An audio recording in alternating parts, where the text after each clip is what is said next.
quisiéramos partir nombrándonos en esta posibilidad múltiple desde la que hemos reimaginado un encuentro por venir, ¿no? De una presencialidad muy deseada y a la vez que busca reponer la pregunta sobre estos otros futuros u otros presentes y siempre otros pasados desde donde estamos construyendo e impulsando la práctica de los archivos. Estamos hoy entonces en una segunda mesa en Madrid, pero sabemos también que son múltiples las mesas que se han estado desarrollando y que nos acompañan hoy para pensar los archivos en revuelta. Desde el último seminario, estos 2 años ha sido un periodo muy álgido de irrupciones, de levantamientos, de experiencias mundializadas de una crisis que atraviesa nuestros cuerpos y que ha hecho repensar y habilitar nuevas estrategias, imaginarios, gramáticas visuales, así como la posibilidad de reinscribir prácticas políticas, prácticas activistas y que atraviesan la experiencia, la vida de quienes están detrás de muchos archivos, así como la tarea, la documentación o el problema de la documentación de una revuelta abierta, que es cómo se acompaña, cómo se cuida, cómo se elaboran memorias que están en curso, memorias con dolor, memorias que abren aspiraciones y posibilidades que van transformando los regímenes de visibilidad, de escucha y de los horizontes que vamos construyendo. Estamos entonces hoy junto con una mesa que felizmente podemos estar todos aquí presentes. Está con nosotras también Leslie Araneda, quien es coordinadora del área de archivo digital y miembro de la mesa de trabajo de Londres 38, Espacio de Memorias. Se formó como bibliotecaria y documentalista en la Universidad Tecnológica Metropolitana de Santiago y obtuvo el diplomado en Democracia y Políticas de la Memoria en el Instituto de Estudios Avanzados en la Universidad de Santiago. Desde el año 2011 colabora con organizaciones vinculadas a la memoria y colectivos de supervivientes de prisión política y tortura. Bueno, hola y muy contenta de estar acá y compartir todas estas experiencias y también poder traer nuestro trabajo de esta pequeña experiencia que armamos este proyecto ya el año pasado. Voy a partir contando un poco la organización, de dónde se sitúa este archivo, esta colección. ¿Dónde?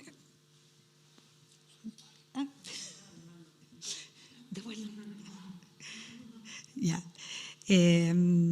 Entonces, sobre Londres 38 es un espacio de memorias que se desarrolla a partir de un ex centro de detención, tortura y exterminio, donde operó los organismos de seguridad en Chile. Fue usado durante el periodo del 1973 a 1975, y después de un largo proceso de movilización de la comunidad, de los familiares, de las víctimas, comienza a ser recuperado.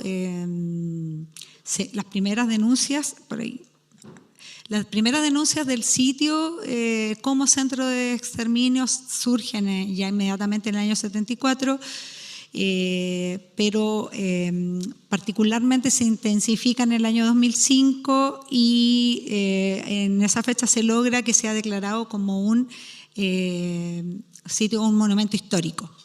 Pero recién es entregado para la comunidad en el año 2010. Ese es un plano de la casa. Una particularidad que tiene este sitio, que podríamos mencionar importante en Chile, sobre todo donde la mayoría de los sitios han sido destruidos, es que este sitio además se encuentra muy cerca de donde está la Casa de Gobierno, en el centro de Santiago, y que es el único sitio que se mantiene intacto después de su uso como centro de exterminio, y que además está convertido hoy en un sitio de memoria, un espacio de memoria.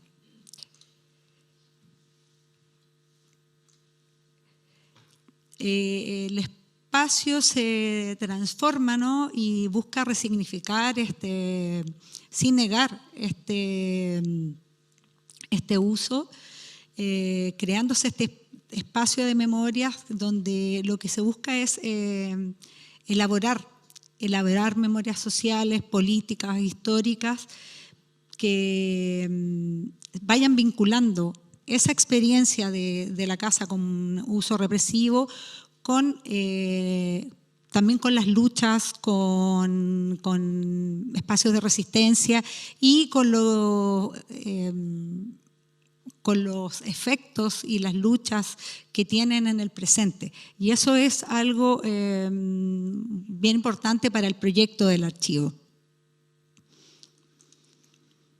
Ahí hay un par de imágenes que dan cuenta, la primera, la de arriba, de una brigada que se organizó con múltiples organizaciones sociales al cumplirse 40 años del golpe en Chile, donde se hicieron talleres de serigrafía y eso salen a la calle y se distribuyen por todo Santiago en esta manifestación de los 40 años. Y la de abajo también es muy importante porque ya vincula el trabajo que nosotros hicimos en el marco de la revuelta, que culmina, ¿no?, el 18 de octubre del año 2019, y se conforma o se habilita este espacio de memorias como un espacio, un punto sanitario.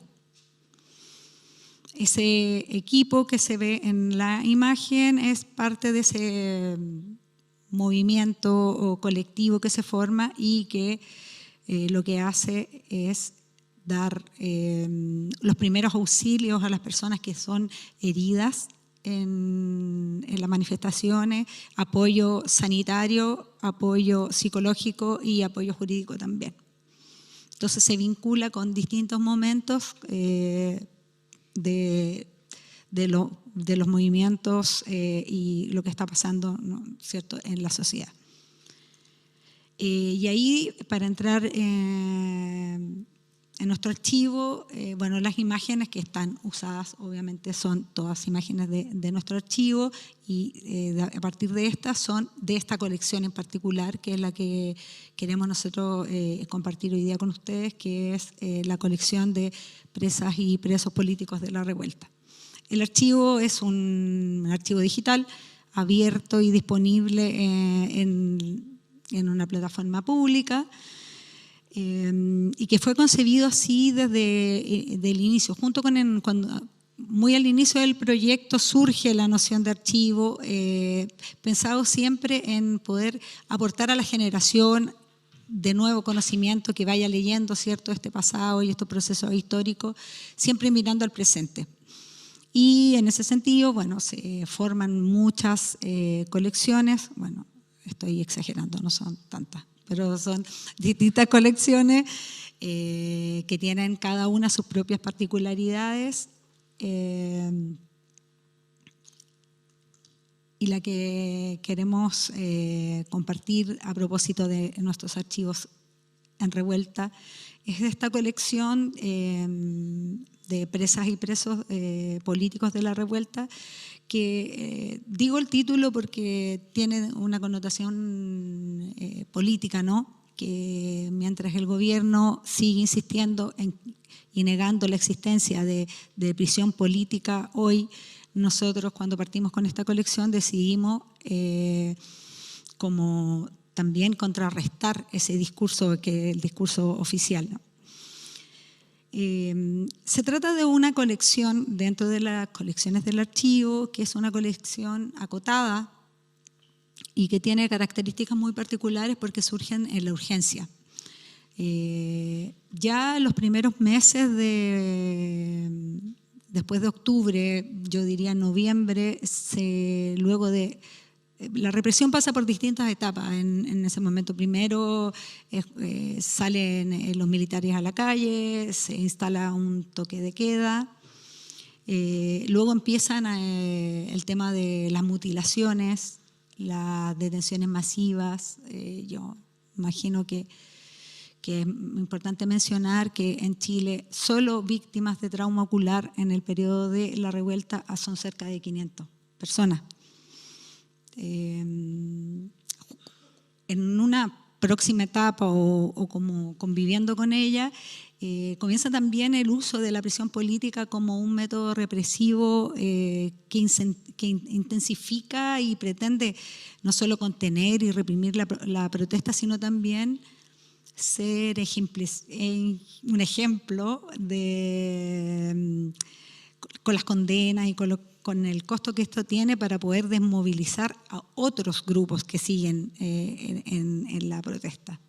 Y empiezan a surgir una serie de documentos que circulan en las redes sociales que empiezan a dar cuenta y a denunciar de este fenómeno, de este proceso que se estaba viviendo.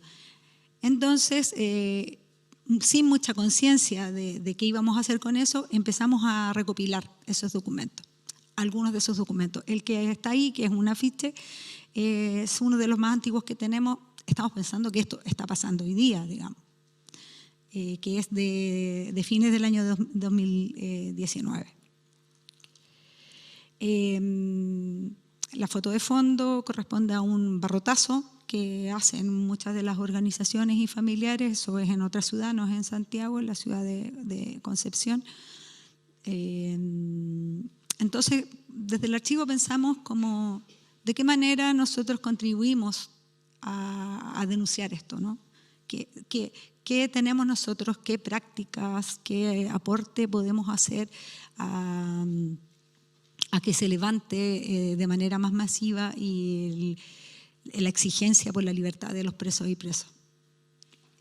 Y salimos a buscar, lo conversamos, reflexionamos y pensamos que nuestras prácticas, nuestra experiencia, nuestra plataforma podía servir a esta causa, a este objetivo. Salimos a buscar entonces una serie de documentos para ver qué es lo que estaba circulando con las características propias que tiene este tipo de documentación, que es como lo efímero, ¿no? Sobre todo en cómo algo se diluye y se pierde.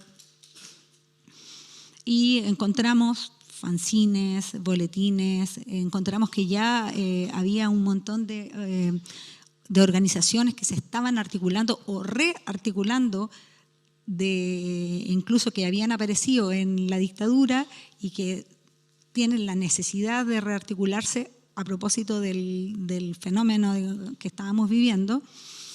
Y empezamos a encontrar, pero muy importante señalar que creo que también habla mucho, yo creo, de la pregunta inicial que se hacía, ¿no? De esto de cómo se archiva en la revuelta. Nosotros buscamos, identificamos las organizaciones que se estaban alrededor de presos y presas políticos para conversar con ellos y poner a disposición de esta demanda estas prácticas y también de alguna manera ir experimentando, ir buscando otras prácticas desde el archivo que se ajustaran a estos objetivos. Y ahí aparecen algunos documentos y que seleccioné algunos que tienen ciertas características que me interesa ir compartiendo, que muy preliminarmente o muy al inicio, los documentos que encontramos, por ejemplo, son testimonios de jóvenes, que la mayoría son muy jóvenes, presos, como por ejemplo esto que es la Carta de un Lobo. Dado las características también de este tipo de registros, fuimos buscando formas de adaptar nuestras prácticas archivísticas más técnicas a este objetivo urgente. Entonces, entre otras cosas, ver de qué manera íbamos registrando, por ejemplo, los títulos, de qué manera íbamos dando cuenta de la visualidad, de qué manera íbamos identificando o no a los autores de estos documentos. Eso también tiene mucho que ver con esta construcción en la urgencia. Porque esta práctica que como además está pasando todavía de persecución, ¿cierto? Que qué tan importante o qué tan riesgoso era ir dando cuenta de, por ejemplo, quiénes estaban generando la documentación. Qué tanto riesgo podía significar para ellos. Pero también consideramos, todo esto en un proceso que también seguimos dando, ¿no? Que era necesario que estas personas tuvieran un nombre, que tuviera su historia, que se conociera, que eso también podía ayudar a la sensibilización en el tema. También aquí otro elemento que creo que es interesante relevar, que cuando hablamos de esta colección de presos y presas de la revuelta, obviamente es un esfuerzo acotado, no vamos a hablar de la prisión política o desde todas las facetas. Por ejemplo, nosotros no incluimos en esta iniciativa nada que tenga que ver con los documentos de tipo judicial que están asociados a este proceso, sino que más bien buscamos ciertos elementos, como los que hablaran de denuncia, los que hablaran de solidaridad, los que hablaran de resistencia, los que hablaran de articulaciones, y también que tuvieran que ver con prácticas de la memoria popular, si pudiéramos llamarlo de alguna manera, que se encuentran con prácticas que habían sido usadas en el pasado reciente, prácticas de organizaciones que tienen que ver con la dictadura. Voy a pasar rápido estas. A propósito de resistencia, este es un mural que hacen los propios presos en un módulo de la cárcel. Acá bordados que también, por lo menos personalmente, me hacen pensar en las arpilleras que hacían las organizaciones en los 80, llamados a agitación, llamados a lucazos o a rifas para conseguir recursos, símbolos como el ojo, ¿no?, que da cuenta de esta revuelta, Solidaridad Internacional, la de Francia, los nombres, las personas que están, los compañeros que están presos,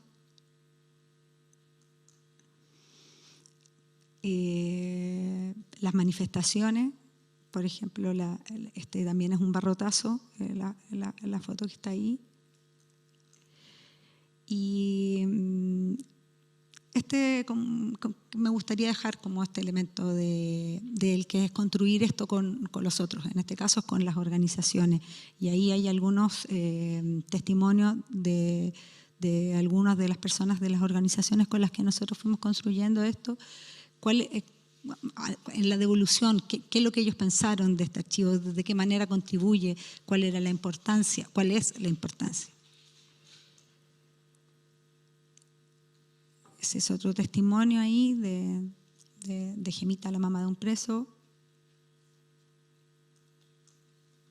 Y quise agregar a las preguntas que nos planteaban en el encuentro una cuarta pregunta, como si desde los archivos y desde las prácticas de los archivos nosotros o los archivos pueden retroalimentar estos procesos de revuelta o de movilización. Y de qué manera se devuelve los registros de la protesta a la protesta, de qué manera puede alimentar eso nuevos procesos. Así que sí, la dejo ahí también para que la conversemos esa.